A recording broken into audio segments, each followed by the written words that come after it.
Bakit nga ba pag pinag-uusapan yung kabit, pag sinabi ng kabit, masama, malandi, haliparot, makati, anong kasalanan ng kabit?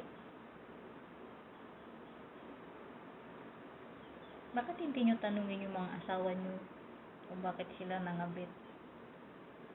Minsan kasi, huwag nating isisi sa kabit kung bakit nangabit yung asawa nyo.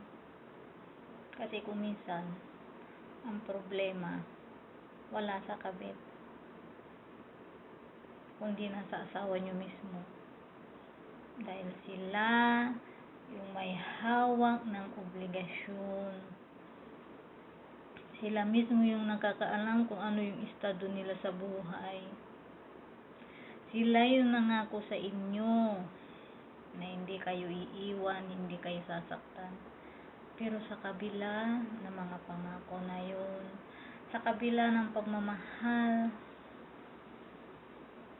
bakit sila nakakaisip? Mga liwa o mga bit. Siguro may kulang.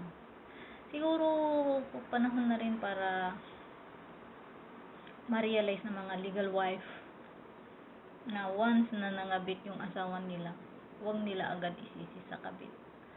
Una, tanungin nila yung sarili nila, baka may mali, baka may kulang na hinahanap yung asawa nila.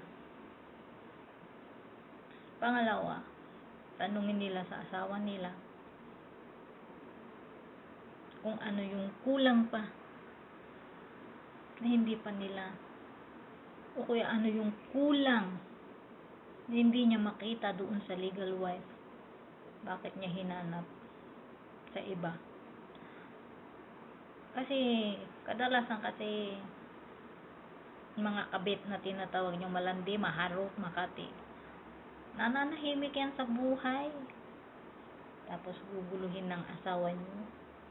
Mga asawa nyo na magpapakilalang binata, hiwalay, kung ano-anong dahilan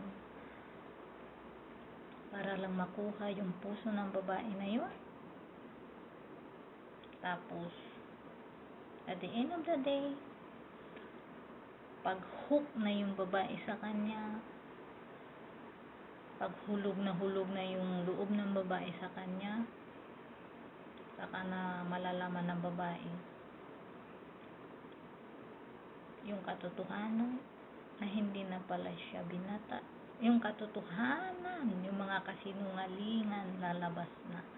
So siyempre si babae nag-effort na yan, nag-invest na yan ng emosyon niya doon sa asawa niyo. Kaya hindi na rin yan basta-basta makakabitaw. Pero dumarating din sa point na nakukonsensya na rin yan. Naghahanap lang niya ng tamang timing. At dahil mahal na niya yung asawa niyo, at pinapakita na rin ng asawa niya yung pagmamahal, nag-i-effort na rin, mahihirapan na rin bumitaw. Kaya yung mga legal wife dyan, once na nagkabit yung asawa niyo, alamin niyo muna. Tingnan niyo muna yung sarili niyo. Tanungin niyo yung asawa niyo bago kayo manggalaiti sa kabit.